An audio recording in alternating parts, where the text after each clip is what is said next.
ஹரே கிருஷ்ணா. அனைத்து வைஷ்ணவர்களுக்கும் அடியனுடைய கோடி கோடி நமஸ்காரத்தை தெரிவிச்சுக்கிறேன். ஹரே கிருஷ்ணா. நன்றி பிரபுஜி. ஓம் அஜானதிமிராந்தஸ்ய ஞானாஞ்சனாசலாகயா சக்ஷுருன்மீலிதம் ஏன தஸ்மை ஸ்ரீ குருவே நமக. ஸ்ரீ சைத்தன்ய மனோபீஷ்டம் ஸ்வாபிதம் ஏன பூதலே ஸ்வயம் ரூப கதா மஹ்யம் ததாதி ஸ்வபதாந்திகம். வந்தேகம் ஸ்ரீகுரு ஸ்ரீயுதபதகமலம் ஸ்ரீகுரும் வைஷ்ணவாம்ச ஸ்ரீரூபம் சாக்ரஜாதம் சககண ரகுநாதான்விதம் தம் சஜீவம் சாத்வைதம் சாவதூதம் பரிஜன சகிதம் கிருஷ்ண சைத்தன்ய தேவம் ஸ்ரீராதா கிருஷ்ண பாதான் சககணா லலிதா ஸ்ரீ விஷாகான் விதாம்ச ஏ கிருஷ்ணா கருணா சிந்து தீனபந்தோ ஜகத்பதே गोपेश गोपिका कांता राधा कांता नमोस्तुते तप्त कांचन गौरांगी राधे वृंदावनेश्वरी वृषभानुसुते देवी प्रणमामि हरिप्रिये वाञ्छाकल्पतरूपयस्य कृपा सिन्धु मय्येव च पतितानां पावनेभ्यो वैष्णवेभ्यो नमो नमः। जय श्री कृष्ण चैतन्य प्रभु नित्यानंद श्री अद्वैत गदाधर श्रीवासादि गौरभक्त वृंद हरे कृष्ण कृष्ण कृष्ण हरे हरे हरे राम राम राम हरे हरे मूकं करोति वाचालं पङ्गुं लङ्घेत ये गिरिं यत्कृपातमगं वन्दे श्रीगुरुं दीनदारिणं परमानन्दमाधवं श्रीचैतन्य ईश्वरम्। हरि ओम तत्सत्। ओम नमो भगवते वासुदेवाय। ओम नमो भगवते वासुदेवाय। ओम नमो भगवते वासुदेवाय। नारायणं नमस्कृत्य नरं चैव नरोत्तमं देवीं सरस्वतीं व्यासं ततो जयम् उदीरयेत्। अष्टप्रायेषु अभद्रेषु नित्यं भागवत सेवयां भगवती उत्तम श्लोके भक्तिर्भवति नैष्टिकी निगमकल्पतरो कलितं फलं सुखमुगादमुद्रवसंयुधं व्यबत भागवतं रसमालयं मुगरगुरसिका भुवि पावकाः शृण्वतां सुखदः कृष्णा पुण्येश्वरण कीर्तनः हृदयन्तस्तोहि अभद्राणि वितर्नोति सुकृद सदाम्। हरे कृष्णा. नंदी प्रभुजी.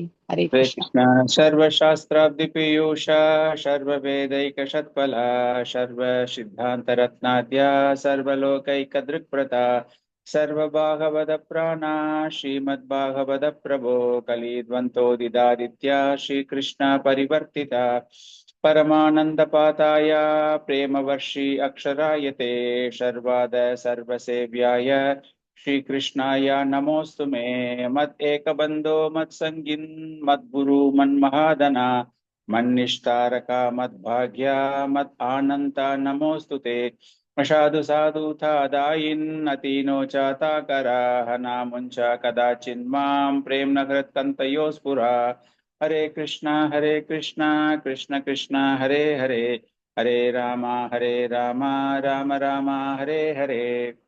ஹரே கிருஷ்ணா டிவோட்டீஸ், மீண்டும் உங்கள் அனைவரையும் இந்த சாஸ்திரங்கள் சம்பாஷணைகள் நிகழ்ச்சியில் வரவேற்பதில் மகிழ்ச்சி அடைகிறேன். நம்ம சாஸ்திரங்கள் சம்பாஷணைகள்ல கபில தேவர் தேவகுதி அவங்க 2 பேருக்கும் நடந்து கொண்டிருக்கிற ஒரு சம்பாஷணை. பகவான் கபில தேவர் எப்படி தன்னுடைய தாய்க்கு பக்தியை பற்றி பல்வேறு விஷயங்களை சொல்லிட்டு இருக்காங்க அப்படிங்கிற விஷயத்த நம்ம பார்த்தோம். அதனுடைய தொடர்ச்சியாக இன்னைக்கு நம்ம பார்க்கறதுக்கு முன்னாடி இன்னைக்கு இந்த ஆச்சாரியர்கள் கோஸ்வாமிகள் அப்படின்னு சொல்றோம் இல்லையா, அந்த மாதிரி இந்த ஆச்சாரியர்களை மிகவும் சிறந்த, குறிப்பாக நம்முடைய இந்த அகில உலக கிருஷ்ண பக்தி இயக்கத்தினுடைய மிகவும் நெருங்கிய தொடர்புடைய ஆச்சாரியர் பலதேவ் வித்யாபூஷன் அவர்களுடைய நினைவு தினம் இன்னைக்கு. அதே போல கங்கா மாதா கோஸ்வாமினி, சத்கோஸ்வாமின்னு நம்ம சொல்றோம் இல்லையா, அந்த மாதிரி கோஸ்வாமிகள்ல பெண்கள் சாதுக்கள், சாத்வி அப்படின்னு சொல்றோம்ல, அந்த சாத்வியில கோஸ்வாமினி அப்படின்னு அழைக்கப்பட்ட அளவிற்கு மிகப்பெரிய புகழ் வாய்ந்தவர். அவரும் இந்த கௌடிய சம்பிரதாய இயக்கத்தில் தன்னை இணைத்து கொண்டு இந்த ஆன்மீக உலகத்திற்காக நிறைய சேவகங்கள் செஞ்சிருக்காங்க. இன்னைக்கு ஜஸ்ட் ஒரு ஸ்மால் பலதேவ் வித்யாபூஷணம் பத்தி, அவர் எந்த அளவிற்கு நம்முடைய இயக்கத்திற்கு அவர் பங்காற்றியிருக்கார் அப்படிங்கிற விஷயத்தை நம்ம தெரிஞ்சுக்கலாம். பலதேவ வித்யாபூஷன் அப்படிங்கிறவரு விஸ்வநாத சக்கரவர்த்தி தாக்கூரார். விஸ்வநாத் சக்கரவர்த்தி தாக்கூரார் பிரபுபாதருடைய நிறைய நம்ம பார்த்திருக்கோம். அப்படின்னா விஸ்வநாத் சக்கரவர்த்தி தாக்கூராருடைய மொழிபெயர்ப்பு, அவருடைய அந்த பாஷ்யம் சொல்றோம் இல்லையா, அந்த மாதிரி பல்வேறு வகையான சாஸ்திரங்களுக்கு விளக்கம் அளிக்கப்பட்ட விஸ்வநாத சக்கரவர்த்தி தாக்கூராருடைய பொருளைத்தான் அவர் எடுத்திருக்கிறார். அந்த பலதேவ் வித்யாபூஷன் அப்படிங்கிறவருக்கு என்ன ஒரு ரொம்ப பெரிய ஒரு புகழ் அப்படின்னா, நமக்கு பாஷ்யம், கோவிந்த பாஷ்யம், அந்த பாஷ்யத்தை எழுதியது, சாஸ்திரங்களுக்கு பாஷ்யம் எழுதியவர்.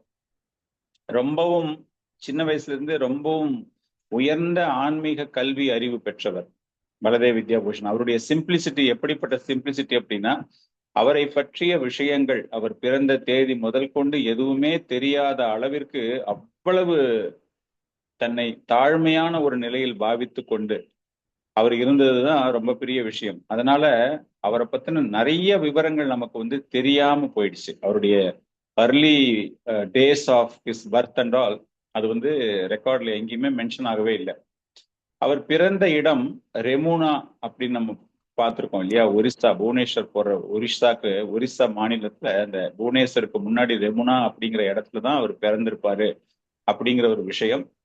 சின்ன வயசுலயே அவருக்கு தென்னிந்தியாவினுடைய மாதவாச்சாரியாருடைய ஒரு கருணை, அவரோடு ஏற்பட்ட ஒரு தொடர்பு, அவருடைய தத்துவங்களை எல்லாமே ரொம்பவும் தொடர்புனா நேரடி தொடர்பு கிடையாது, அந்த தத்துவங்கள் மூலமாக அவருடைய மாதவாச்சாரியாருடைய போதனைகள் எல்லாமே அவருடைய மனதை கவர்ந்து அதுல ரொம்ப தீவிரமாக பயிற்சி பெற்றுக்கொண்டு இருக்கும் பொழுது அவருக்கு கௌடிய சம்பிரதாயத்தினுடைய ஆச்சாரியர்கள் ரசிகானந்த தேவா அப்படிங்கிறவருடைய ஒரு தொடர்பு ஏற்படுகிறது. அந்த தொடர்பின் மூலமாக கௌடிய சம்பிரதாயம் அவருக்கு சைத்தன்ய மகாபிரபுடைய கருணை. சைத்தன்ய மகாபிரபுன்னு அவரை பார்த்ததெல்லாம் கிடையாது, அவருடைய அந்த போதனைகளை எல்லாம் பெறுவதற்குரிய ஒரு பெரிய ஒரு கருணை கிடைக்கிறது. அதன் பிறகு அவர் என்ன பண்றாரு அப்படின்னா, ஜீவ கோஸ்வாமியுடைய சத் சந்தர்பா, இன்னைக்கு நம்ம பார்த்தோம் அப்படின்னா அந்த சத் சந்தர்பா ரொம்பவும் ஒரு சுவையான விஷயங்கள். ஜீவ கோஸ்வாமி ஸ்ரீமதி ராதாராணிக்கும் பகவான் கிருஷ்ணருக்கும் நடைபெற்ற பல்வேறு வகையான லீலைகள், பிருந்தாவனத்துல நடைபெற்ற பல்வேறு வகையான லீலைகளை விளக்கியதுதான் சத் சந்தர்ப்பம்.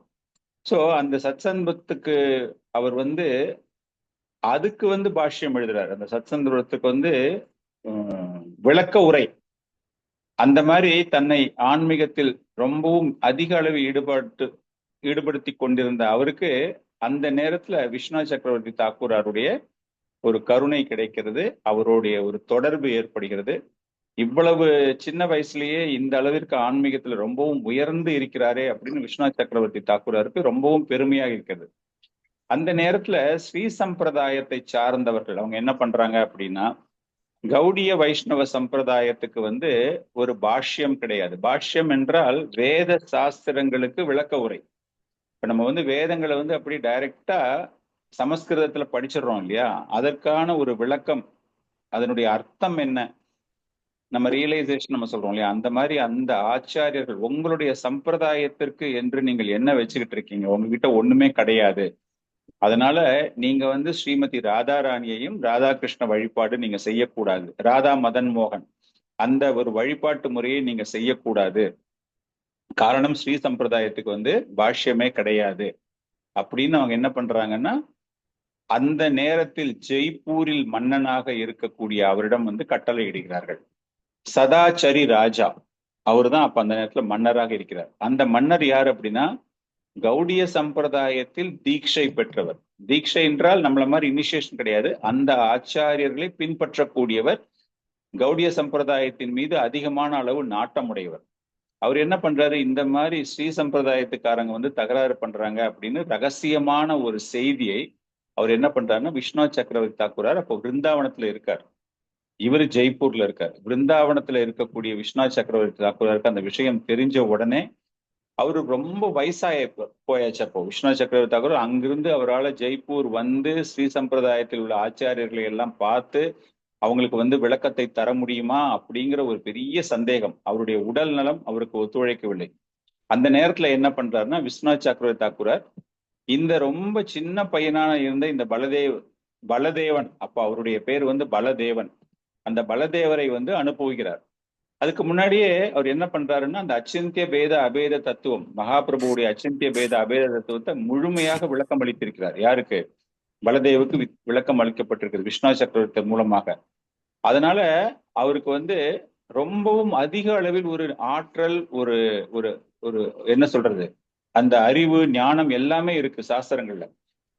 அப்படி இருக்கும்போது இந்த வயதான விஷ்ணு சக்கரவர்த்தி தாக்கூர் என்ன பண்றாருன்னா பலதேவை பார்த்து, நீ போயிட்டு வா, ராஜா கிட்ட இருந்து உத்தரவு வந்திருக்கு இல்லையா, அந்த ஸ்ரீ சம்பிரதாயத்துக்காரங்களுக்கு விளக்கத்தை நீ அழித்து விட்டு வா அப்படின்னோடனே அவரு போய் அங்க தர்க்கம் செய்கிறார்.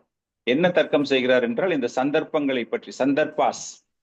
அந்த சந்தர்ப்பாஸ் அப்படிங்கிறது ஒரு சின்ன விளக்க உரை மாதிரி, எல்லா விதமான பகவானுடைய லீலைகளுக்கு விளக்கம் தரப்பட்டிருக்கிறது. அதே போல அச்சிந்திய பேத அபேத தத்துவம், மகாபிரபுடைய அச்சிந்திய பேத அபேத தத்துவம், அந்த விளக்கத்தையும் கொடுத்துட்டு இந்த ஸ்ரீமத் பாகவதத்துல இருக்கக்கூடிய இந்த லீலைகளே போதும், அதனால எங்களுக்கு வந்து பாஷ்யம்னு தனியா தேவையே கிடையாது அப்படின்னு அவருடைய தர்க்கம். ஆனா ஸ்ரீ சம்பிரதாயத்துல உள்ள மிகப்பெரிய வல்லுநர்கள் அவங்க என்ன பண்றாங்கன்னா அதை ஏற்றுக்கொள்ள மறுக்கிறார்கள். இவன் ரொம்ப சின்ன பையனா இருக்கான், இவன் வந்து இந்த மாதிரி எல்லாம் பேசுறானே, இதை வந்து நம்மளால ஏத்துக்க முடியாது அப்படின்னு சொல்லிட்டு மன்னன் முன்னாடியே சொல்றாங்க, இந்த சம்பிரதாயம், இந்த கௌடிய வைஷ்ணவ சம்பிரதாயம் என்பது அங்கீகரிக்கப்படாதது. இவங்க கிட்ட வந்து ஒரு அங்கீகரிக்கப்பட்ட முறையில் ஒரு பாஷ்யம் கிடையாது, சாஸ்திரங்களுக்கு பாஷ்யம் அவங்க கொடுக்கவே இல்லை, அதனால நாங்க வந்து இவங்களை நிராகரிக்கிறோம் அப்படிங்கும்போது அப்ப பலதேவ் என்ன பண்றாரு அப்படின்னா, சரி எனக்கு வந்து ஒரு 2-3 நாள் நேரம் கொடுங்க, டைம் கொடுங்க, எனக்கு 2-3 தினங்கள் எனக்கு நேரம் கொடுத்தீங்கன்னா என்னால என்ன முடியுமோ அதை நான் பண்றேன் அப்படின்னு சொல்லிட்டு அவருக்கு நேரம் வழங்கப்படுகிறது. அந்த ஆச்சாரியர்கள் எல்லாமே ஸ்ரீ சம்பிரதாய ஆச்சாரியர்கள் மன்னருடைய உத்தரவின் பேரில் அவர் என்ன பண்றாங்க, சரி ஓகே நாங்க வெயிட் பண்றோம் உங்களுக்காக அப்படிங்கும்போது அன்னைக்கு ராத்திரி என்ன பண்றாருன்னா ஜெய்ப்பூர்ல கோவிந்தா டெம்பிள், நீங்க ஜெய்ப்பூர் எவ்வளவு பேர் போயிருக்கீங்கன்னு தெரியல, இந்த கோவிந்தா டெம்பிள் ரொம்ப பிரமாதமான டெம்பிள். காலையில 4:30 மணிக்கு நீங்க மங்களாரத்தி போனீங்கனால தினமுமே 4000 பேர் 5000 பேர் அந்த மங்களாரத்திக்கு வருவாங்க. அந்த அளவுக்கு பிரபலமான ஒரு கோவில். அந்த கோயில்ல வந்து அந்த கோவிந்தஜி, பகவான் கோவிந்தஜி கிட்ட போயிட்டு பிரார்த்தனை பண்றாரு. பிரார்த்தனை பண்ணிட்டு, எனக்கு இந்த மாதிரி ஒரு இக்கட்டான சூழ்நிலையில நீங்க வந்து என்ன வச்சிருக்கீங்களே, நான் என்ன பண்ண போறேன், 2 நாள் 3 நாள் தான் எனக்கு டைம் இருக்கு அப்படின்னு சொல்லிட்டு அப்படியே அந்த கோவில் பிரகாரத்திலே படுத்து தூங்கிடுறாரு நைட்டு. அப்படி இருக்கும்போது ராத்திரி பகவான் அவருடைய கனவில் தோன்றுகிறார். கனவுல தோன்றிட்டு சொல்றாரு, பலதேவா நீ கவலைப்படவே படாத, உனக்கு நான் பாஷ்யத்தை முழுக்க நான் சொல்றேன், உனக்கு நீ எழுது, அந்த வேதாந்த சூத்திரங்களுக்கு, அந்த வேதாந்தங்களுக்கு நீ சூத்திரத்தை நீ எழுதலாம், அதனால நீ கவலைப்படாத அப்படின்னு உடனே காலையில எழுந்த உடனே அவருக்கு அவ்வளவு ஒரு ஆனந்தம், அந்த அளவுக்கு ஒரு பரவசம். அந்த பரவசத்துல அவர் கடகட கடகடன்னு பாஷ்யம் எழுதுறாரு. அந்த நேரத்துல ஒரு அற்புதமான ஒரு ஸ்லோகம் அவர் எழுதுறார், வித்யா ரூபம் பூஷணம் மே பிராத்ய கியாதிம் நித்திய தேனா யோ மௌதாரகா ஸ்ரீ கோவிந்த ஸ்வப்ன நிர்திஷ்ட பாஷோ ராதா பந்து பந்தரங்க சாஜ்யா. அதாவது பகவான், மத்தவங்க எல்லாம் மியூட் பேக்ரவுண்ட்ல பண்ணிக்கோங்க, யாரும் பேக்ரவுண்ட்ல மியூட் போட யாரும் அவங்களாம் மியூட் பண்ணிக்கோங்க ப்ளீஸ். பேக்ரவுண்ட்ல மியூட் போட சொல்லுங்க. வித்யா ரூபம் பூஷணம், வித்யா பலதேவ வித்யா பூஷணம் அப்படிங்கிற அந்த பேர் எதுக்கு வருதுன்னா, அந்த வித்யா, அந்த ஞானத்தை பகவான் அவர் வழங்குகிறார். யாருக்கு? பலதேவருக்கு வழங்குகிறார். அப்படிப்பட்ட பகவான், அதுக்கு வந்து அவர் என்ன சொல்றார், இந்த ஒரு ஸ்லோகத்தினுடைய ஒரு அற்புதமான ஒரு அர்த்தம் என்ன அப்படின்னா, அவ்வளவு கருணை தாராள மனப்பான்மையுடைய அந்த பகவான் என்னுடைய கனவில் அவர் வகுத்த, அவர் தொகுத்த இந்த சூத்திரங்களை நான் எழுதியதாக இந்த உலகத்திற்கு என்னை அறிமுகப்படுத்துகிறார். அவர் இயற்றுகிறார், நான் எழுதுகிறேன். அதனால நான் வந்து ரொம்ப கற்றறிந்தவன் போல புகழப்படுகிறேன்.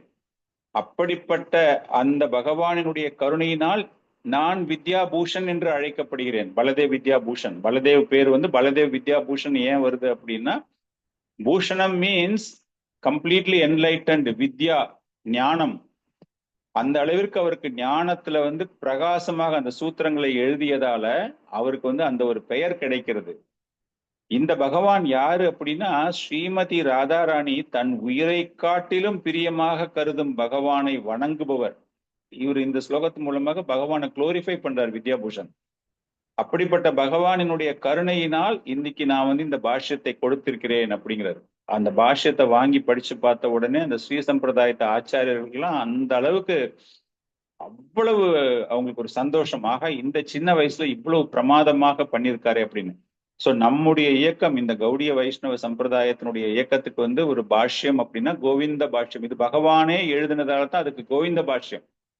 இப்ப யாராச்சும் வந்து இஸ்கான்ல நீங்க இருக்கீங்களே, உங்களுக்குன்னு ஒரு பாஷ்யம் இருக்கா அப்படின்னு கேட்டீங்க அப்படின்னா கோவிந்த பாஷ்யம். அதை எழுதியது யார் என்றால் பலதேவ வித்யாபூஷன், பலதேவ்.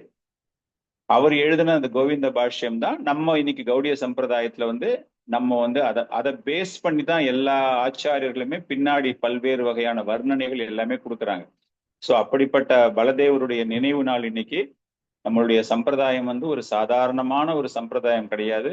பகவானை வந்து நேரடியாக தரிசித்து பகவானினால் தரப்பட்ட பாஷ்யத்தை நாம் பயன்படுத்தி கொண்டிருக்கிறோம். அந்த அளவுக்கு ஒரு வல்லமை படைத்த ஆச்சாரியருடைய பரம்பரையில் நாம் வந்திருக்கிறோம் அப்படிங்கிறது ரொம்ப பெரிய ஒரு விஷயம். இன்னைக்கு அவருடைய நினைவு தினம், அவருடைய கருணை, அவருடைய ஆசி, அதையெல்லாம் பெற்று நாமும் மேலும் மேலும் இந்த ஆன்மீகத்தில் பல்வேறு வகையான விஷயங்களை தெரிந்து கொள்ள வேண்டும் அப்படின்னு பிரார்த்தனை செய்யலாம். அதே போல கங்கா மாதா தேவி, கங்கா மாதா கோஸ்வாமினி, அவங்களும் வந்து நீங்க வந்து ஜெகநாத்புரி யாராச்சும் போயிருந்தீங்க அப்படின்னா அந்த கங்கா மாதா மட்டு இன்னைக்கும் இருக்கு. அந்த மட்டுல வந்து அவங்களுடைய நினைவாக பல்வேறு விஷயங்கள் அங்க நடந்துகிட்டு இருக்கு. இவங்க வந்து சைத்தன்ய மகாபிரபுக்கெல்லாமே அப்புறமாக தோன்றியவர்கள். சைத்தன்ய மகாபிரபுவை பற்றி மற்ற ஆச்சாரியர்கள் மூலமாகத்தான் இந்த கங்கா மாதா தேவிக்கு எல்லா விஷயமுமே தெரியுது. சச்சி தேவி அப்படிங்கிறது இவங்களுடைய பெயர். இவங்க வந்து ஒரு பெரிய பேரரசியினுடைய இளவரசி. ரொம்ப செல்வந்தர் உள்ள குடும்பம். ஆனா சின்ன வயசுல இருந்தே உங்களுக்கு என்ன ஆயிடுது அப்படின்னா அந்த பௌதிக நாட்டங்கள் எதுவுமே இல்லாம பகவானுடைய சிந்தனையிலேயே இருக்காங்க அவங்க. அப்படிப்பட்ட ஒரு சிந்தனையில் இருக்கும்பொழுது தாய் தந்தையாருக்கு ரொம்பவும் வருத்தம், அரசனுக்கும் அரசிக்கும் வருத்தம், திருமணம் செஞ்சுக்க மாட்டேங்கிறாங்களே அப்படின்னு.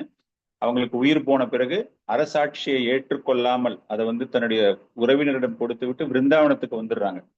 விருந்தாவனத்துல வந்து ஹரிதாஸ் அப்படிங்கிற ஒரு ஆச்சாரியரோட தொடர்பு ஏற்படுகிறது. அவரை ஆன்மீக குருவாக ஏற்றுக்கொண்டு அவருடைய கட்டளையின் பேர் ஜெகநாத்புரியில வந்து அவங்க செட்டில் ஆகுறாங்க. செட்டில் ஆயிட்டு நிறைய அவங்களும் பல்வேறு வகையான விளக்கங்கள், சைத்தன்ய மகாபிரபுடைய ஸ்ரீமத் பாகவதம் அதுக்கெல்லாம் வந்து நிறைய விளக்கம் கொடுத்துட்டு பூரியில வந்து நிறைய அவங்க பண்ணிக்கிட்டே இருக்காங்க.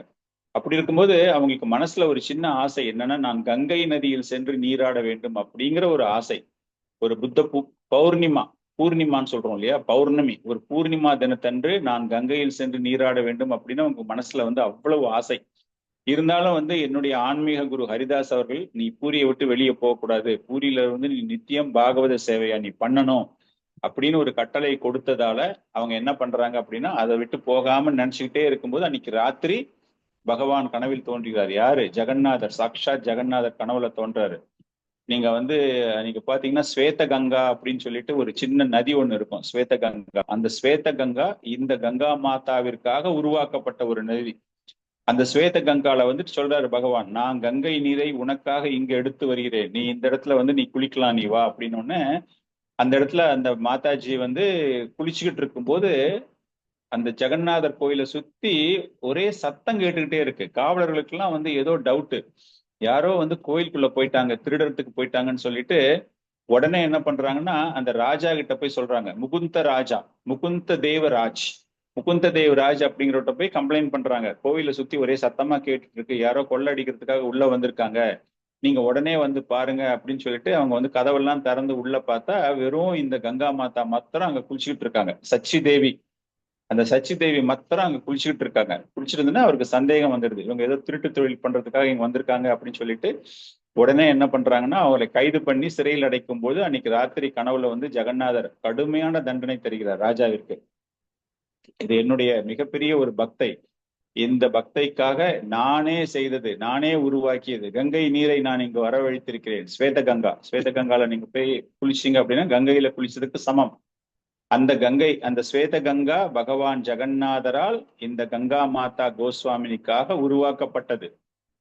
அந்த விஷயத்தை கேட்ட உடனே மன்னர் ரொம்ப வருத்தப்பட்டு உடனே அந்த மாதாஜிக்கு வந்து நிறைய நிலங்கள் தானமாக தருகிறார். அப்ப சொல்லும்போது அந்த சாத்வினி அவங்க சொல்றாங்க, எனக்கு ஒண்ணுமே வேண்டாம், நான் பௌதிக வாழ்க்கையை துறந்தவள், எனக்கு எதுவுமே தேவை கிடையாது அப்படிங்கும்போது, இல்ல நீங்க கண்டிப்பா எடுத்துக்கொள்ள வேண்டும் அப்படிங்கன்னு சரின்னு சொல்லிட்டு அவங்க அந்த இடத்த ஏத்துக்கிறாங்க. இந்த கங்கா மாதா மட்டும் எல்லாமே இன்னைக்கு பாத்தீங்க அப்படின்னா அந்த பாரம்பரியமாக அந்த அரசனால் இந்த சாத்விக்கு வழங்கப்பட்ட அந்த இடம் தான் அங்க வந்து இந்த மட்டு கட்டி வச்சிருக்காங்க.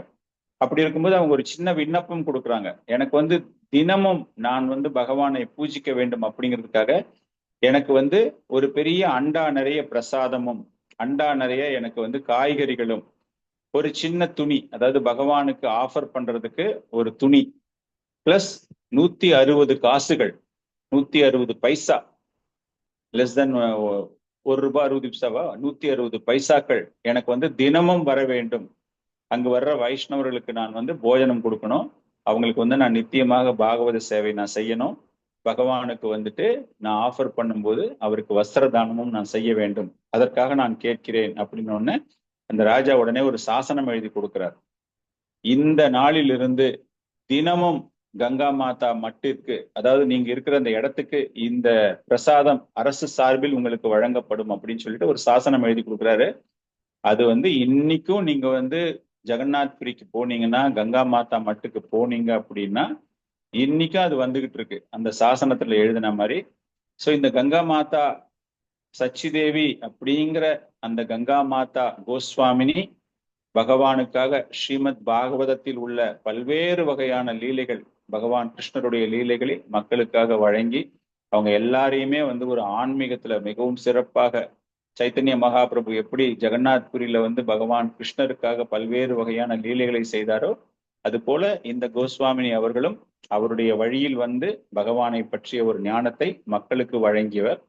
சோ இன்னைக்கு வந்து இந்த இந்த 2 மிகவும் முக்கியமான இந்த ஆச்சாரியர்களை பத்தி நம்ம தெரிஞ்சுக்கிட்டது மூலமாக அவங்களுடைய கருணையினால நம்முடைய ஆன்மீகத்துல அதிக அளவில் நமக்கு நாட்டம் ஏற்பட வேண்டும், பகவானை பற்றி மேலும் மேலும் தெரிந்து கொள்ள வேண்டும் அப்படிங்கிற ஒரு பிரார்த்தனையில நம்மளுடைய நிகழ்ச்சிக்கு நம்ம செயல்ல இருக்கிறோம். நம்ம வந்து கடைசியாக நம்ம என்ன தெரிஞ்சுக்கிட்டோம், கபில தேவர் தேவகுத்தியில வந்து தேவகுத்திக்கு வந்து பகவானினுடைய ஆற்றல்கள் பற்றி எல்லாம் எனக்கு தெரியணும் அப்படின்னு ஆசைப்பட்டதால பகவானுக்கு எந்த மாதிரி ஆற்றல்கள்லாம் இருக்கு அப்படிங்கிறத விளக்கம் கொடுத்து கொண்டிருந்தார் கபில தேவர். கடைசியாக அவர் பார்க்கும்பொழுது இந்த பௌதீக இயற்கை, அதாவது மெட்டீரியல் நேச்சர் சொல்றோம் இல்லையா, அந்த பௌதீக இயற்கையில் அந்த ஒரு தாக்கத்தின் மூலமாக எல்லாரும் என்ன பண்றாங்க அப்படின்னா, எல்லாத்துக்குமே காரணம் நான் தான், என்னாலதான் இந்த கட்டுண்ட ஆத்மாக்கள் எந்த நிலைக்கு வந்துடுறாங்க அப்படின்னா என்னாலதான் எல்லா செயலுமே நடைபெறுகிறது, பகவான் தான் எல்லாத்துக்குமே காரணம், முக்குணங்களுக்குமே பகவான் தான் காரணம், அதற்கு அவர் அப்பாற்பட்டவராக இருந்தாலும் அவர்தான் சிருஷ்டிகர்த்தா அப்படிங்கிற விஷயத்தை விளக்கும் பொழுது அப்போ அவங்க என்ன பண்றாங்க, அதை சரியாக புரிந்து கொள்ளாமல் இந்த கட்டுண்ட ஆத்மாக்கள் இந்த பௌதீக வாழ்க்கையில் ஏன் சிக்கிக் கொண்டிருக்கிறார்கள் அப்படின்னா அவங்கதான் எல்லாத்துக்கும் காரணம் அப்படிங்கிற விஷயம் மூலமாக, அதன் மூலமாக பல்வேறு ஜென்மங்கள் எடுத்து பல்வேறு உருவங்கள் எடுத்து அவர்கள் மீண்டும் மீண்டும் இந்த பௌதிக சுழற்சியில் இருக்கிறார்கள் அப்படிங்கிறத விளக்கி கொண்டிருந்தார் பகவான். கபில தேவர் தன்னுடைய தாய்க்கு விளக்கி கொண்டிருந்தார். அதன் பிறகு அவங்க அம்மாவுக்கு சொல்லும் போது என்ன சொல்றாரு அப்படின்னா, எப்படி இந்த மாதிரி ஒரு கட்டுண்ட நிலையிலிருந்து ஒருவன் வெளியேற வேண்டும் அப்படிங்கிற ஒரு விளக்கத்தை அவர் தருகிறார் தன்னுடைய தாய்க்கு. அந்த ஸ்லோகம் நான் அனுப்பியிருக்கேன் உங்களுக்கு இன்னைக்கு வாட்ஸ்அப்ல. யமாதி வீர்யோகபதைர் அப்யாஷான் ஸ்ரத்தயான்விதஹ மயி பாவேன சத்யேன மத்கதா ஸ்ரவணேன ச. யாராவது படிக்கிறதா இருந்தா படிக்கலாம். நான் படிக்கிறேன் பிரபு. படிங்க பிரபு. யமாதிபிர்யோகபதைர் அப்யசஞ்ச ஸ்ரத்தயான்விதஹ மயி பாவேன சத்யேன மத்கதா ஸ்ரவணேன ச. ஹரே கிருஷ்ணா. ஹரே கிருஷ்ணா. வேற ஏதாவது படிக்கிறீங்களா?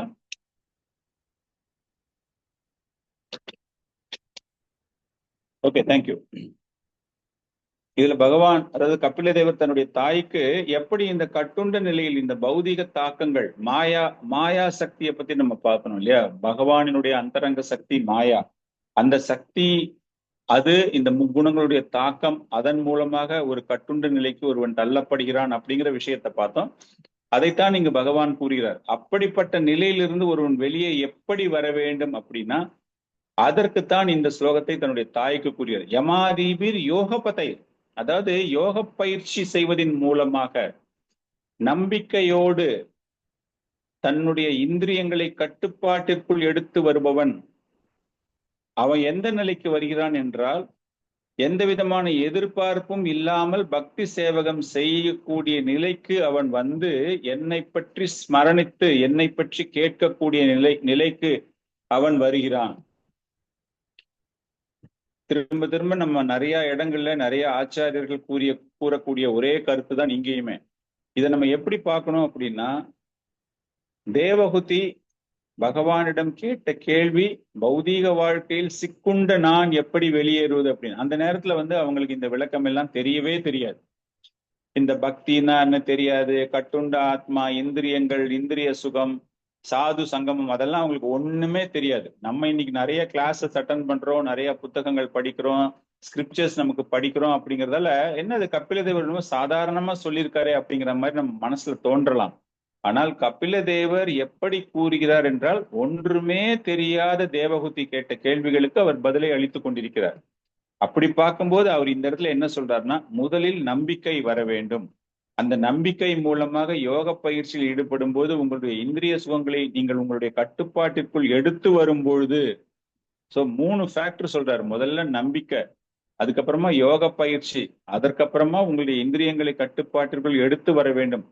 அப்படி வருபவர்கள் என்ன ஆறாங்க அப்படின்னா, எந்த விதமான எதிர்பார்ப்பும் இல்லாமல் செய்யக்கூடிய பக்தி நிலைக்கு முன்னேறுகிறார்கள்.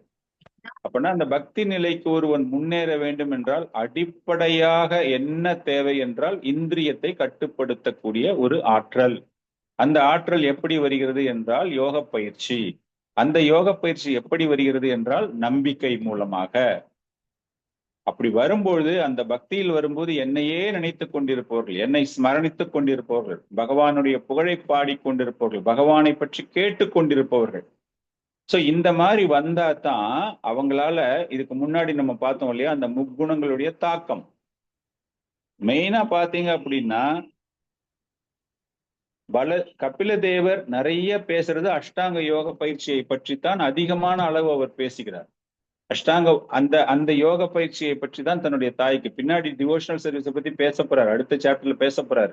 அதுலயும் பாத்தீங்க அப்படின்னா அஷ்டாங்க யோகத்தை பத்தி தான் நிறைய பேசுவார். காரணம் என்ன அப்படின்னா, அவங்க நிலை, அந்த அந்த தேவகுதியுடைய நிலை எப்படிப்பட்ட நிலையில் இருந்தது, என்னுடைய இந்திரியங்கள் கட்டுப்பாட்டிற்குள் இல்லாமல் போனதினால் நான் பௌதீக சுகத்தில் என்னை இழந்து விட்டேன் அப்படின்னு சொன்னாங்க இல்லையா. அந்த அந்த இழப்பிலிருந்து வர வேண்டும், அந்த ஒரு கட்டுண்ட நிலை, அந்த அட்டாச்டு மெட்டீரியல் அட்டாச்மெண்ட் வந்து வெளியே வரணும் அப்படின்னா யோக பயிற்சி. சோ அதுக்கு அவர் அஷ்டாங்க யோக பயிற்சியை பற்றி அவர் அதிகமாக பேசுகிறார். கபிலதேவர் அஷ்டாங்கத்தை பத்தி தான் நிறைய பேசியிருக்காரு, அதனால நம்ம எல்லாம் அஷ்டாங்கம் பண்ணா போதும். அஷ்டாங்க பயிற்சி பண்றீங்க அப்படின்னு பார்க்கும்போது யூ பிகம் அன் இம்பர்சனலிஸ்ட். உங்களுக்கு அந்த பகவானை பற்றிய ஒரு நினைவு உங்ககிட்ட வராது. உங்களுக்கு ஒரு ஏதேனும் ஒரு பொருள் மீதுதான் உங்களுடைய கவனத்தை வைத்துக்கொண்டு மனதை கட்டுப்படுத்த வேண்டும் அப்படிங்கிற ஒரு பயிற்சிக்கு நீங்க போகும்போது தட் பிகம்ஸ் அன் இம்பர்சனலிஸ்ட், அருவவாதம். இந்த உருவத்தின் மீது உங்களுக்கு நம்பிக்கை இல்லை, அது மேல உங்களால கான்சன்ட்ரேட் பண்ண முடியாத நிலைக்கு நீங்க போயிடுவீங்க. சோ அதனால கபிலதேவர் சொல்ற விஷயம் எதற்காக சொல்லப்படுகிறது அப்படிங்கறத ரொம்ப கிளீனா பார்த்துக்கணும். நமக்கு சொல்ல போற விஷயங்கள் என்ன அப்படின்னா, ஒரு மிகச்சிறந்த ஒரு பக்தனாக ஒருவன் வர வேண்டும் என்றால் பக்தி யோகம், பகவானுக்கு பக்தி செய்வதை பற்றி. ஆனால் இங்க அவர் பேசுறது ஃபண்டமெண்டலா அவர் சொல்றாரு தன்னுடைய தாய்க்கு. அந்த யோக பயிற்சி எப்படி பண்ணணும் அப்படிங்கிற விஷயம் நம்ம நிறைய பார்த்திருப்போம். பகவத்கீதையில அர்ஜுனனுக்கே விளக்கம் தருகிறார். அப்புறமா கொஞ்சம் கொஞ்சமா தான் அர்ஜுனனுக்கு ரொம்ப ஹையஸ்ட் பிலாசபி எல்லாம் எடுத்துட்டு போறாரு, பக்தி யோகத்தை பத்தி அதிகமாக பேசுறாரு. இதேதான் ஃபர்ஸ்ட் 6 சாப்டர்ஸ்ல பாத்தீங்க அப்படின்னா அர்ஜுனனுக்கு பகவான் கிருஷ்ணர் வழங்கிய அதே அறிவுரை தான் இங்கு தேவகுதிக்கு வழங்கப்படுகிறது. அந்த அஷ்டாங்க யோகம்,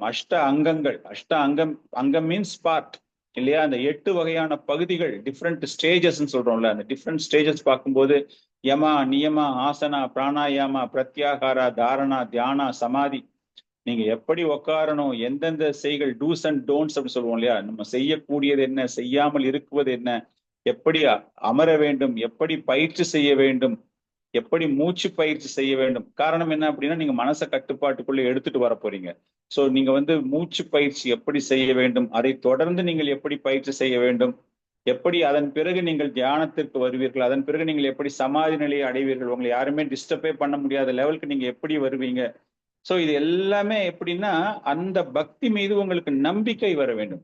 அந்த ஒரு ஃபெய்த் வந்தா தான் உங்களுக்கு அந்த அஷ்டாங்க யோகமே பண்ண முடியும். நம்பிக்கையே இல்லை, நான் பாட்டுக்கு சும்மா உட்கார போறேன், எனக்கு கை கால் வலிக்க போகுது, 1/2 மணி நேரம் பொறுத்தா எனக்கு முதுகு வலிக்கும், கால் வலிக்கும், நான் எதுக்கு இதை பண்ணணும், எனக்கு வந்து முடிவு என்ன உடனே தெரிய போகுதா, என் மனசு வந்து அமைதியா இருக்க போகுது, அதனால எனக்கு என்ன அப்படின்னு பல்வேறு வகையான சந்தேகங்கள் ஏற்படும். நம்மளை சுத்தி இருக்கிற விஷயங்கள் நம்மளை வந்து டிஸ்டர்பன்ஸ் பண்ணலாம் நம்மளுக்கு. அதனாலதான் அவர் சொல்றாரு பகவான், முக்கியமாக தேவை நம்பிக்கை. அந்த நம்பிக்கை வந்து எந்த அளவிற்கு பக்தியின் மீது ஏற்படுத்துகிறதோ, அந்த பயிற்சியை செய்கிறார்களோ, அதன் மூலமாகத்தான் அவர்கள், அதாவது என்னை பற்றி தெரிந்து கொண்டு, என்னை பற்றி பேசிக்கொண்டு, அப்படித்தான் அவர்களால பக்தி வளர முடியும் அப்படிங்கிறாங்க.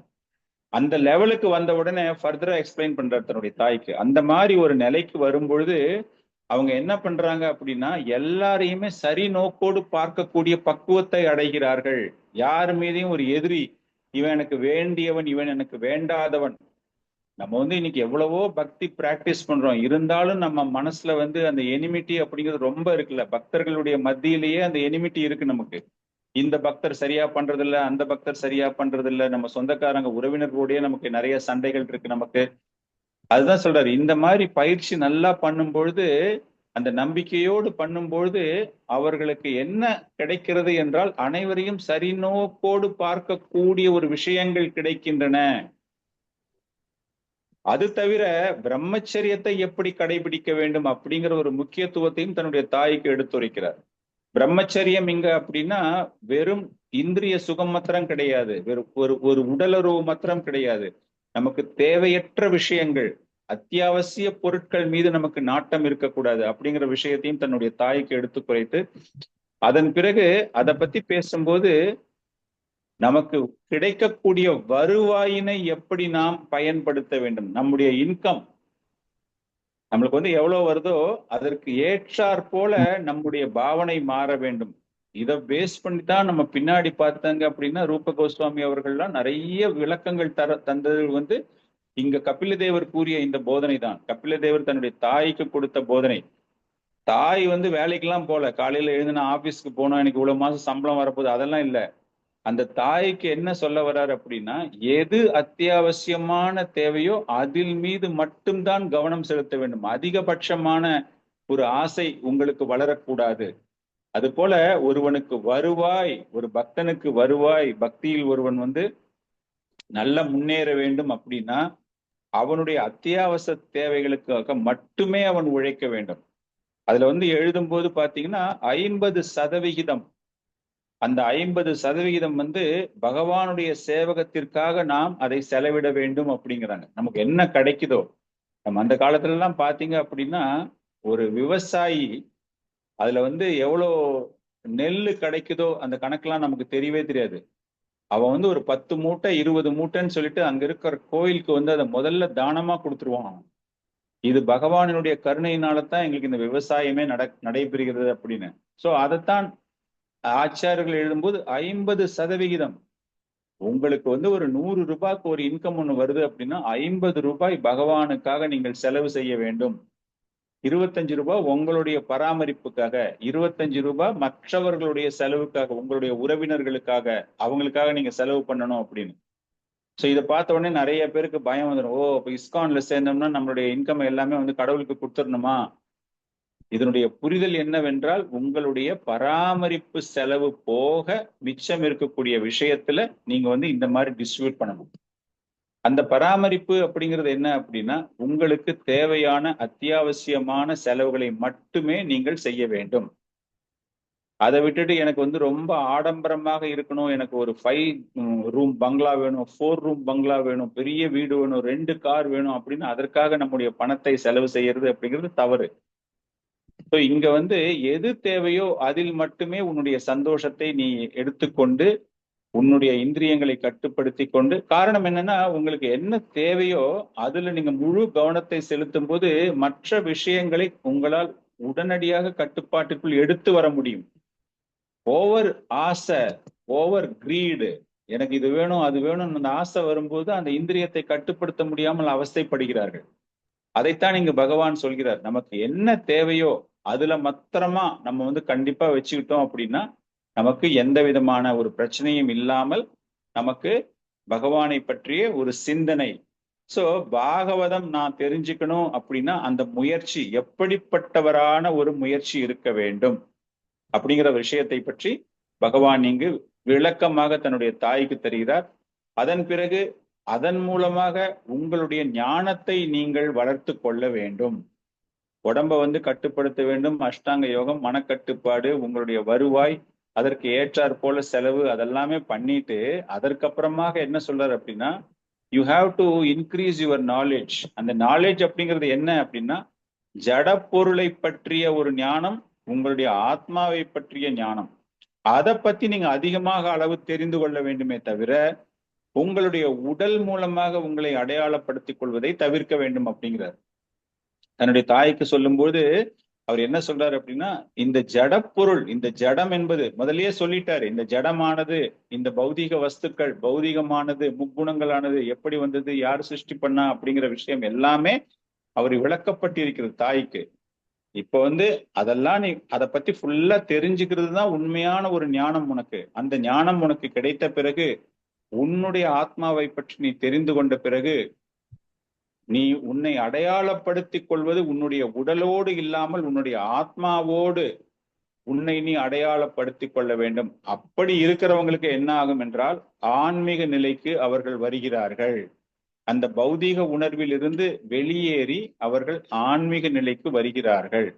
சோ இந்த ஆன்மீக நிலைக்கு ஒருத்தர் வராரு அப்படின்னா என்ன ஆகுது அப்படின்னா, அந்த பொய் அகங்காரத்திலிருந்து அவர்கள் வெளியேறுகிறார்கள். காரணம், அவங்க வந்து அவங்கள உடல் அளவில் பார்க்காமல் அந்த ஆத்மா அளவில் தங்களை பார்க்கும் பொழுது அந்த பொய் அகங்காரம் அப்படிங்கிறது வெளியே வருது. அதுதான் தன்னுணர்வு பெற்ற நிலை அப்படிங்கிற ஒரு விஷயத்தையும் தன்னுடைய தாய்க்கு விளக்குகிறார். அந்த மாதிரி தன்னுணர்வு பெற்றவர்கள் தான் பரம்பொருளை புரிந்து கொள்ள முடியும். காரணம், பரம்பொருளே மிகவும் தூய்மையானவர், புனிதமானவர். அவரை நீங்க புரிஞ்சுக்கணும் அப்படின்னா அதற்கான ஒரு தகுதி உங்களுக்கு என்ன தகுதி அப்படின்னா, நீங்கள் உங்களை தூய்மைப்படுத்திக் கொள்ள வேண்டும், நீங்கள் புனிதமடைய வேண்டும். அந்த மாதிரி புனிதம் அடைந்தவர்கள் அந்த பொய் அகங்காரத்திலிருந்து வெளியேறும் பொழுது அப்ப அவங்களுக்கு என்ன ஆகும் என்றால், அந்த பௌதீகத்தில் ஏற்பட்டிருக்கிற எந்த விதமான ஒரு ஈடுபாடு, எந்த விதமான ஒரு தாக்கமும் அவங்கள வந்து இட் டசன்ட் புல் டவுன். அந்த மெட்டீரியல் அட்ராக்ஷன் வந்து அவங்களுக்கு இருக்காம போயிடும். பகவான் இவருதான், இவருக்காகத்தான், இவரை விட்டா வேற ஒண்ணுமே கிடையாது, தெர் இஸ் நோ செகண்ட் அப்படிங்கிற ஒரு புரிதல் உங்களுக்கு ஏற்படும் பொழுது அந்த மாயா சக்தியிலிருந்து நீங்கள் வெளியேறுகிறீர்கள் அப்படின்னு சொல்லிட்டு, அடுத்ததா தன்னுடைய தாய்க்கு பௌதீகத்தினுடைய பல்வேறு விஷயங்களை விளக்கிய அவர், ஆத்மாவானது இதனை எப்படி புரிந்து கொள்ள வேண்டும். இந்த நேரத்துல தேவகூதிக்கு ஒரு சந்தேகம் வருகிறது. பௌதீகத்தை பத்தி பேசியாச்சு, தன்னுணர்வு பெற வேண்டும் சொல்லியாச்சு, நாலேஜ் எடுக்கணும்னு சொல்லியாச்சு. இவ்வளவும் கேட்ட பிறகு தேவகூதிக்கு ஒரு சந்தேகம் வந்து, தேவகூதி தன்னுடைய மகனை பார்த்து ஒரு கேள்வி கேட்கிறார். எப்படி இந்த பௌதீக சக்தியானது ஆத்மாவிடமிருந்து வெளியேறுகிறது? நீங்க என்ன சொல்லிட்டீங்க? ஆத்மா, பௌதீகம் இரண்டுமே பகவானினுடைய ஒரு சிருஷ்டி, பகவானினுடைய ஒரு அங்கம்னு சொல்லியிருக்கீங்க. பௌதீக பந்தங்களிலிருந்து நான் வெளியேற வேண்டும் அப்படின்னு சொல்றீங்க. அப்படி இருக்கும்போது இந்த ஆத்மாவிலிருந்து எப்படி அந்த பௌதீக சக்தி வெளியேறும் அப்படிங்கிற ஒரு சந்தேகம் அவர்களுக்கு ஏற்படுகிறது. அதைத்தான் தேவகூதி கேட்கிறாங்க. இந்த ஸ்லோகமா அனுப்பியிருக்கேன் நான் உங்களுக்கு. தேவகூதிருவாச்சா புருஷம்,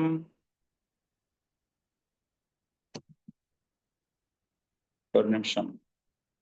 தேவகூதிருவாச்சா புருஷம் பிரகிருதிர்பிரம்மன் ந விமுஞ்சதி கரிஷீத் அனோன்யான ஷரத்வாச்ச அன்யோன்யா பஷ்யத்வஷ்ச நித்யாத்வா தனயோ பிரபோ.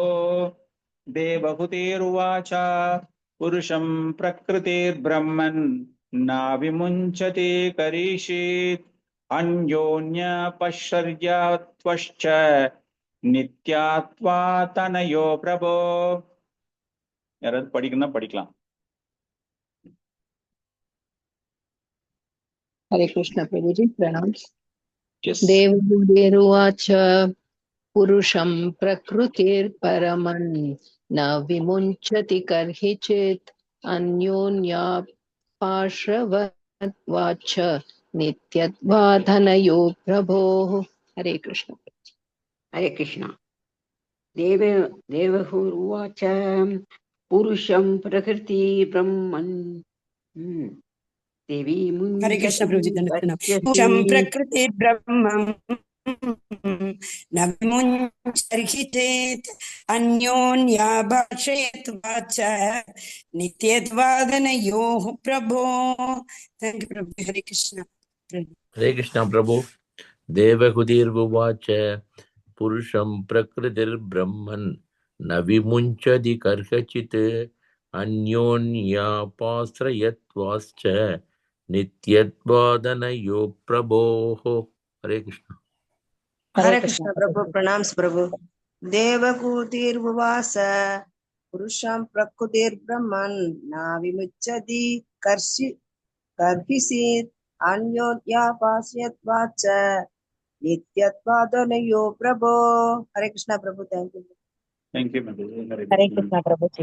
देवहूतिरुवाच पुरुषं प्रकृतिर्ब्रह्मन् न विमुच्यति कर्हिषित् अन्योन्य अवाश्रयत्वाच्च नित्यवात् अनयो प्रभो। हरि बोल प्रभु। हरे कृष्ण प्रभु जी। Yes. देवहूतिर्वाच पुरुषं प्रकृतिर्ब्रह्मन् न विमुच्यति कर्हिषित् अन्योन्याभाषयत्वाच्च नित्यत्वादनयो प्रभो।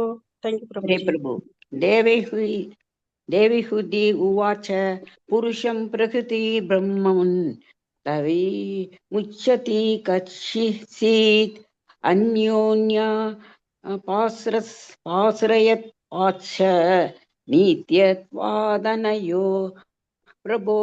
हरे कृष्ण।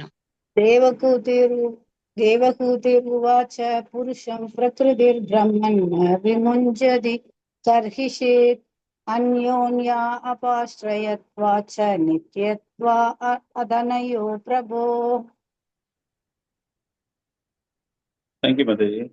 புருஷம் பிரகிருதி பிரம்மன். அதாவது தேவகுதி கேட்கிற முதல் கேள்வினா ரொம்ப பகவான் ஜட இயற்கையை பற்றி அதிகமான அளவிற்கு எப்படி பகவானுடைய பல்வேறு வகையான ஆற்றல்கள் என்னன்னு கேட்கும்போது அதற்கு பதிலளித்து இந்த மெட்டீரியல் நேச்சருடைய இன்ஃப்ளூயன்ஸ் எப்படி இருக்கு, ஒரு ஆத்மாவானது அந்த மாயா சக்தியில எப்படி அந்த ஆத்மா அந்த மாயா சக்தியில் கவரப்படுகிறது அப்படின்னு பல்வேறு விளக்கங்களை கொடுக்கும்பொழுது தேவகுதிக்கு ஒரு அருமையான ஒரு சந்தேகம், ரொம்ப அற்புதமான ஒரு கேள்வி அவங்க கேட்கிறாங்க.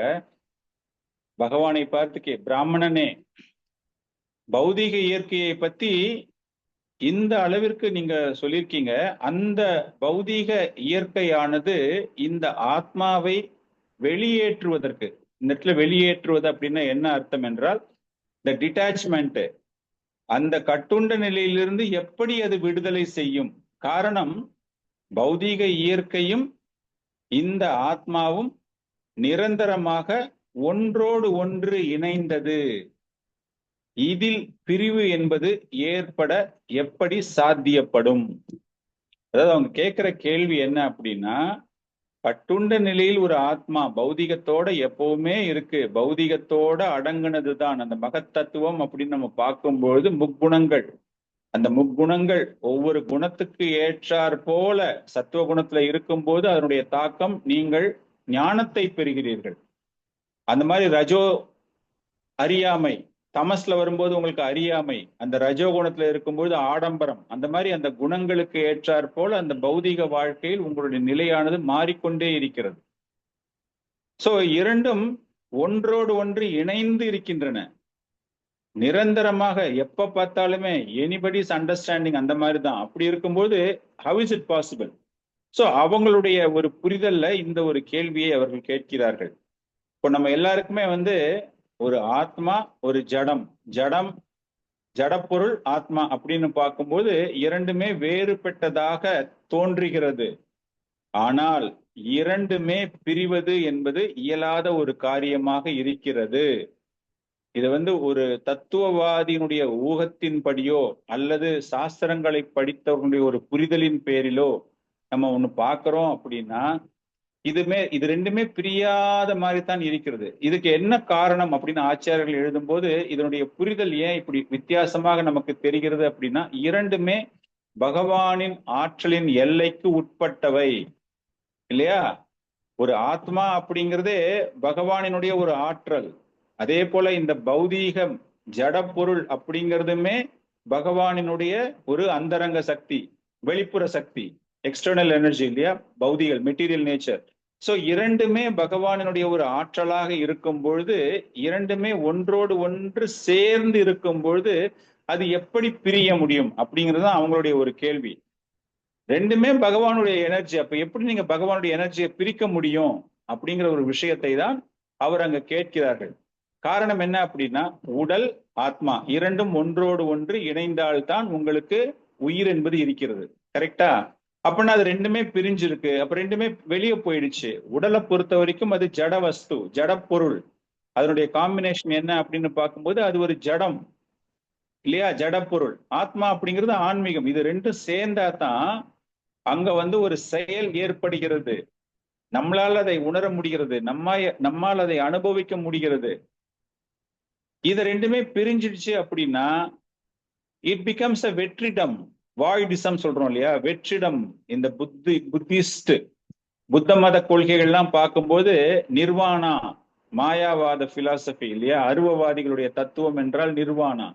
அப்ப இரண்டுமே நீங்க பிரிஞ்சிடுச்சு அப்படின்னா, இது நம்ம ரொம்ப ரொம்ப ஜாக்கிரதை, ரொம்ப கேர்ஃபுல்லா இந்த ஒரு பர்டிகுலர் பதத்தை புரிஞ்சுக்கணும். அருமையான ஒரு ஸ்லோகம் இது. இதுல இந்த கேள்வி கேட்டிருக்காங்க அவங்க. ரெண்டுமே ஒண்ணுதான், ரெண்டுமே பகவானினுடைய ஆற்றல் தான். ஒண்ணு ஜடம், பாடி. நீங்க பாடியை பத்தி பேசவே கூடாதுங்கிறீங்க. You don't think about body, don't identify with body. உடலால நீங்க உங்களை அடையாளப்படுத்திக்காதன்னு சொல்றீங்க. அப்படின்னா உடல் என்பது ஜடம், ஆத்மாவை மாத்திரம் மத்தியே நீ நினை அப்படிங்கிற. ஆனா ரெண்டும் சேர்ந்து இருந்தா தான் என்னால உணர முடியுது, ஆத்மாவை என்னால உணர முடியுது. அப்ப ரெண்டுமே பிரிஞ்சிடுச்சு. நீ பாடியில ஜடத்துல இருந்து நீ வெளியே வரணும், பௌதிக ஆசைகள்ல இருந்து வெளியே வரணும், கட்டுண்டனில இருந்து நீ வெளியே வரணும் அப்படின்னா, அப்போ அந்த ஆத்மாவானது வெளியே போயிடுச்சு அப்படின்னா அதற்கு ஒரு விதமான செயலுமே கிடையாது. So it becomes a nirvana. இந்த மாதிரி ஒரு உணர்வு அற்ற ஒரு நிலை இருப்பதுதான் நிர்வாணா. இப்ப நம்மளுக்கெல்லாம் ஒரு உணர்வு இருக்கிறது, நம்மளால அதை அனுபவிக்க முடிகிறது அப்படின்னா உடல் அளவில் அந்த ஒரு சுகத்தை நாம் ஒரு ஆனந்தமயமான சுகமாக, பகவானுக்கு செய்யக்கூடிய சேவகத்தின் மூலமாக நமக்கு கிடைக்கக்கூடிய அந்த சுகத்தை நாம் அனுபவிக்கிறோம். ஆனா இங்க அவங்க என்ன கேட்கறாங்க அப்படின்னா, எனக்கு அந்த கான்சியஸ்னஸே போயிடுமே, நீ வெளியே போயிட்ட, நீ பிரிச்சுட்ட, ரெண்டுமே இல்ல, தனித்தனியா வரணுங்கிறீங்க. நீங்க தனித்தனியா வரும்பொழுது எனக்கு இந்த உணர்வுகள் கிடைக்காது.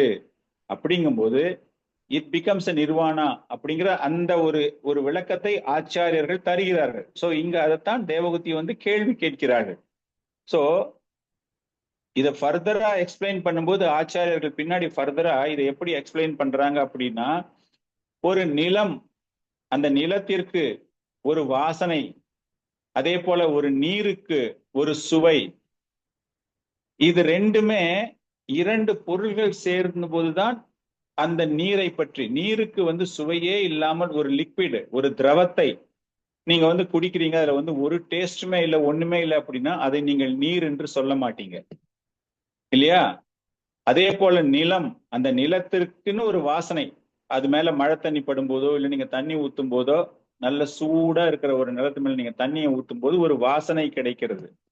அந்த வாசனை பிளஸ் அந்த நிலம் இரண்டும் சேர்ந்த ஒரு கலவை, அதை பிரிக்கவே முடியாது. அது போல புத்திசாலித்தனம் மற்றும் உணர்வுகள், உங்க புத்திசாலித்தனம் இருந்தாலே ஒழிய உங்களால் உணர முடியும். எதை நீங்க உணர்வீர்கள்? எதை வேணாலும் நீங்க உணரலாம். நீங்க நல்ல விஷயங்களை உணரலாம், கெட்ட விஷயங்களை உணரலாம். அது எல்லாமே த்ரூ யுவர் புத்திசாலித்தனம்.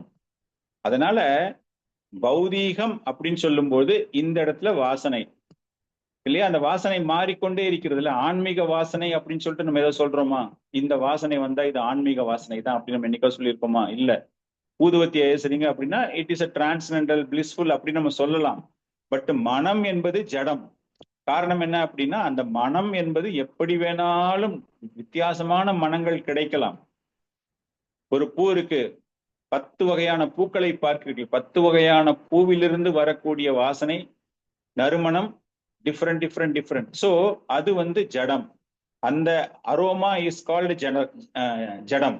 அதை நீங்க அந்த முக்கியமான பொருளிலிருந்து நீங்கள் பிரித்தெடுத்து விட்டால், அப்படின்னா அந்த ஜடப்பொருளை உங்களால் அடையாளப்படுத்த முடியாது. ஒரு கண்ணு குருடங்கிட்ட ஒரு மல்லிப்பூ வந்து வச்சிருந்தீங்கன்னா அந்த வாசனையை பார்த்துட்டு இந்த இடத்துல யாரோ மல்லிப்பூ வச்சிருக்காங்க அப்படிம்பாங்க. So is able to identify. கண்ணால பார்க்கலன்னா கூட அவனால உணர முடிகிறது. அந்த நேரத்துல அதுக்கு மனமே இல்லாம ஒரு குருடன் முன்னாடி போய் நம்ம அந்த பூவை வச்சோம் அப்படின்னா அவன் வாயை திறந்து பேசவே மாட்டான். காரணம் என்ன அப்படின்னா அவனால எதுவுமே உணரவே முடியாது. சோ அது போல புத்திசாலித்தனம் இல்லை என்றால் ஆத்மாவிற்கு அர்த்தம் கிடையாது. ஆத்மாவை உங்களால் புரிந்து கொள்ள முடியாது. புத்திசாலித்தனம் இருந்தாலே ஒழிய அதை நீங்க வந்து நல்ல விதமாகவும் புரிந்து கொள்ளலாம், தீய விதமாகவும் புரிந்து கொள்ளலாம். எனக்கு இந்த ஆத்மாங்கிறது இருக்கு, பல்வேறு விஷயங்கள் கூறப்பட்டிருக்கிறது, சாஸ்திரங்களில் கூறப்பட்டிருக்கிறது. தேகினோ அஸ்மின் யதா தேகே கௌமாரம் யவ்வனம் ஜரா அப்படிங்கறத என்னால புரிஞ்சுக்க முடியுது அப்படின்னா that is because of your intelligence. So அதனால இது இரண்டுமே சேர்ந்த ஒரு விஷயம்தான். பிரிக்கிறது அப்படிங்கிறது என்ன அப்படின்னா இந்த மாதிரி அதை புரிஞ்சிக்க வேண்டிய விஷயம் நம்ம கிட்ட நிறைய இருக்கு. இப்ப நிறைய பேர் சொல்றாங்க இல்லையா, ஜட பொருட்கள் நீங்க வந்து பௌதிக இச்சைகளில் இருக்கிறீர்கள் அப்படின்னா யூஸ் யுவர் இன்டெலிஜென்ஸ், உங்க புத்திசாலித்தனத்தை பயன்படுத்தி எதிலிருந்து உங்களை விடுவித்து கொள்ள வேண்டும் அப்படிங்கிற ஒரு விஷயம் ரொம்ப ரொம்ப முக்கியம். அப்படிங்கிறது தான் ஆச்சாரியர்கள் வந்து இங்க நமக்கு நிறைய கொடுக்குறாங்க. காரணம், ஒரு செயல் அப்படின்னு எடுக்கும்போது பல்வேறு வகையாக அந்த செயல்களை செய்ய முடியும். எதிர்மறையாகவும் செய்யலாம், நேர்மறையாகவும் செய்யலாம், பல்வேறு வகைகளில் ஒரு செயல்களை செய்ய முடியும். ஆனால் அந்த ஆத்மாவிற்கு சுதந்திரம் தரக்கூடிய செயல்களை செய்வதுதான் உண்மையான புத்திசாலித்தனம். ஆத்மாவிற்கு சுதந்திரம் நீங்க இந்த இடத்துல கொடுக்குறீங்க அப்படின்னா என்ன அர்த்தம் என்றால் அந்த பௌதீக பந்தங்களிலிருந்து நீங்கள் செய்யக்கூடிய செயல்களின் மூலமாக அந்த ஆத்மா அங்க போய் சிக்கிக் கொள்ளக்கூடாது. இயற்கையாக என்ன நீங்க பண்ணுனீங்கன்னா அந்த ஆத்மாவிற்கு விடுதலை அடையுமோ அதை செய்வதன் மூலமாக அந்த ஆத்மா கட்டுண்ட நிலைக்கு வராது. அப்படிங்கிற விஷயத்தை தான் இங்க வந்து பகவான் ரொம்ப ரொம்ப விளக்கமாக பகவான் கூறிய விஷயத்திற்கு ஆச்சாரியர்கள் பல்வேறு வகைகளில் விளக்கம் தருகிறார்கள். பகவத்கீதையிலே ஒரு அற்புதமான ஒரு ஸ்லோகம் இருக்கு இல்லையா, இச்சா துவேஷா சமுத்வேன துவந்த்வ மோகேன பாரத. ஒரு ஜட வஸ்துவிலிருந்து உங்களுக்கு வெளியேற்ற வேண்டும் என்றால் உங்களுடைய சுய கட்டுப்பாடு. காரணம், மனசுல வந்து இரண்டு வகையான எண்ணங்கள் தோன்றுகின்றன. ஒண்ணு வந்து இச்சா, இதை நான் வந்து எப்படியாச்சும் அனுபவிக்கணும் அப்படின்னு. இன்னொன்னு வந்து என்ன ஆயிடுது, அந்த இச்சா அப்படிங்கும்போது நான் தான் அனுபவிக்க வேண்டும். எப்படி வந்து பகவான் கிருஷ்ணர் தான் ரிஷிகேஷன் அவர் தான் எல்லாத்தையுமே அனுபவிக்கிறார் நம்ம சொல்றோமோ அது போல இங்க இந்த இச்சா அப்படின்னு சொல்லும் போது இச்சா துவேஷ சமுத்தேனா அப்படின்னு பார்க்கும்போது ஒரு வகையான ஒரு ஆசை, இரண்டு வகையான அந்த மன கிளர்ச்சிகளா இல்ல மன ப்ரொபன்சிட்டி அது வந்து உங்களுக்கு தேவைப்படுதுன்னா முதல்ல வந்து உங்களுக்கு ஐ வாண்ட் டு என்ஜாய் அந்த ஒரு ஆசை தோன்றுகிறது. அந்த ஆசை தோன்றும் போது you wanted to Lord it over. நீங்க வந்து நான் தான் அனுபவிக்க வேண்டும், நான் தான் அனுபவசாலி. அது அனுபவசாலி கிடையாது, இதை அனுபவிக்கக்கூடிய தகுதி எனக்குத்தான் இருக்கிறது. சோ இந்த பௌதீக லோகத்தை அனுபவிக்க வேண்டும் அப்படிங்கிற ஆசை எனக்கு வந்து அப்ப அந்த இரண்டு வகையான ஒண்ணு அனுபவிக்கணும், ஒண்ணு ஐ ஆம் த சீஃப் ஆஃப் எவ்ரிதிங். இது எல்லாத்தையுமே என்ன தவிர வேற யாருமே பண்ணக்கூடாது. எப்படி வந்து ஒரு பகவான் அவர்தான் சுதந்திரமானவர், ரிஷிகேஷன் அவர்தான் அனுபவிக்க வேண்டும் அப்படிங்கும்போது நமக்கு அந்த மாதிரி ஒரு ஆசை வரும்பொழுது நம்மை அறியாமலேயே பகவான் கிருஷ்ணரை ஒரு எதிரியாக பார்க்கக்கூடிய பாவத்திற்கு நாம் வந்து விடுகிறோம். நமக்கு தெரியும் ரிஷிகேஷன் அப்படின்னா அந்த பகவான் தான், அவர் தான் எல்லாமே பண்ணணும். அப்படிங்கும் போது இல்ல நானும் அனுபவிப்பேன், எனக்கும் தேவை, அப்ப அவரு மாத்திரம் தானா. So that dvesha comes. Iccha dvesha means what? அந்த ஒரு என்வினஸ் மீன்ஸ் ஒரு பொறாமை. எதற்கு அவன் மாத்திரம் அனுபவிக்கணும், நானும் அனுபவிக்கலாம் இல்லையா அப்படின்னு. எதற்கு பகவான் மாத்திரம் தான், அப்ப நானும் பகவானுக்கு இணையானவனாக நானும் இருக்கிறேன், என்னாலேயும் எல்லாமே அனுபவிக்க முடியுமே அப்படின்னு. சோ அதனாலதான் இந்த இடத்துல தேவகுதி கேட்ட கேள்வி ஒரு அற்புதமான ஒரு கேள்வி. ரொம்ப ஒரு ஆராய்ச்சி, ஒரு தியரிட்டிக்கலா நம்ம வந்து இது ஒரு ஆராய்ச்சி பண்ணி பார்க்கும்பொழுது இந்த ஞானம் எவனுக்கு கிடைக்கிறதோ இதனால தான் நான் வந்து இந்த பௌதிக வாழ்க்கையில் அட்டாச்மெண்ட் அதிகமாக இருக்கு, கட்டுண்ட நிலைக்கு நான் தள்ளப்படுகிறேன் அப்படிங்கிற ஒரு விஷயம் எவனுக்கு புரிகிறதோ அவன் இந்த ஒரு நிலையிலிருந்து வெளிவருகிறான். இது நமக்கு கேட்கறது, ரிசர்ச் பண்றது, பேசுறது எல்லாமே ரொம்ப அப்படியே ஒரு சில பேருக்கு ரொம்ப ஈஸியா புரிஞ்சிட்ட மாதிரி இருக்கும், ஒரு சில பேருக்கு ரொம்ப கஷ்டமா இருக்கிற மாதிரி இருக்கும். அதனாலதான் பகவானே சொல்றாரு, மனுஷ்யானாம் சகசிரேது கஷ்டித் யததி சித்தையே. எக்கச்சக்கமான பேர், ஆயிரக்கணக்கான மக்களாக இருந்தாலும் கூட எவன் ஒருவன் முயற்சி செய்து முழுமையாக இந்த ஒரு நிலைக்கு வர வேண்டும் என்று கஷ்டப்படுறானோ, முயற்சி செய்கிறானோ, அவனால் மட்டுமே என்னை அடைய முடியும். இங்க தேவகூதிக்கு அவர் சொல்லும்போது, இந்த நிலையில் இருப்பவர்கள் எல்லாம் பகவானை பற்றி தெரிந்து கொள்ளக்கூடிய நிலைக்கு வரும்பொழுது அவர்கள் இந்த பௌதிக பந்தங்களிலிருந்து வெளியேறுகிறார்கள். வாசுதேவா சர்வம் இதி ச மகாத்மா சுதுர்லபகா அப்படிங்கிறார்ல. So it is not very easy. அவர் அந்த அட்வைஸ் கொடுக்கும்போது அதற்கு ஆச்சாரியர்கள் எழுதக்கூடிய பல்வேறு வகையான விளக்கங்கள் வரைய பார்க்கும்போது அவ்வளவு ஈஸியா நம்மளால பௌதிக வாழ்க்கையை கடந்து பகவானுக்கு சேவகம் செய்ய முடியும் அப்படிங்கிற ஒரு விஷயமே கிடையாது. பல்வேறு ஜென்மங்கள், பல்வேறு பிறவிகள் எடுப்பவனே மட்டுமே இந்த ஞானத்தை பெற்று என்னிடம் முழுமையாக சரணடைந்து என்னை பற்றி தெரிந்து கொள்ள வேண்டும். அப்படிப்பட்ட ஆத்மாக்கள் துர்லபமான ஆத்மாக்கள். பகவான் கிருஷ்ணரே சொல்லிடுறாரு அர்ஜுன்கிட்ட.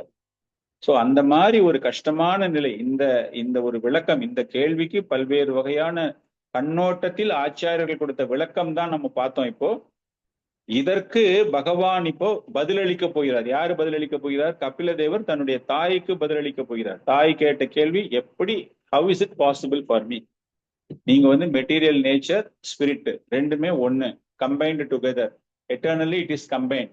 இது ரெண்டும் எப்படி பிரிக்க முடியும்? சோ அதற்கு நம்ம பார்த்த பல்வேறு வகையான விளக்கங்கள், அருவவாதிகள் கொடுக்கக்கூடிய விளக்கங்கள், நம்முடைய வைஷ்ணவ ஆச்சாரியர்கள் கொடுத்த விளக்கங்கள், பகவான் கிருஷ்ணரே சொல்லக்கூடிய விளக்கங்கள், இதெல்லாம் அவ்வளவு எளிமை கிடையாது, எளிது கிடையாது. ரொம்ப கஷ்டப்பட்ட ஆத்மாக்களால் தான் இதை புரிந்து கொள்ள முடியும்.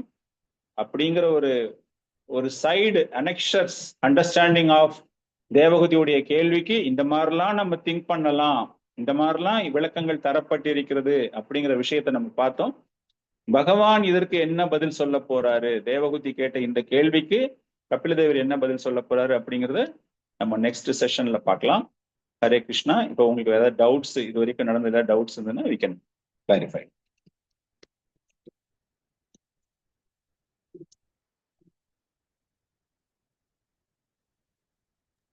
ஹரே கிருஷ்ணா பிரபு.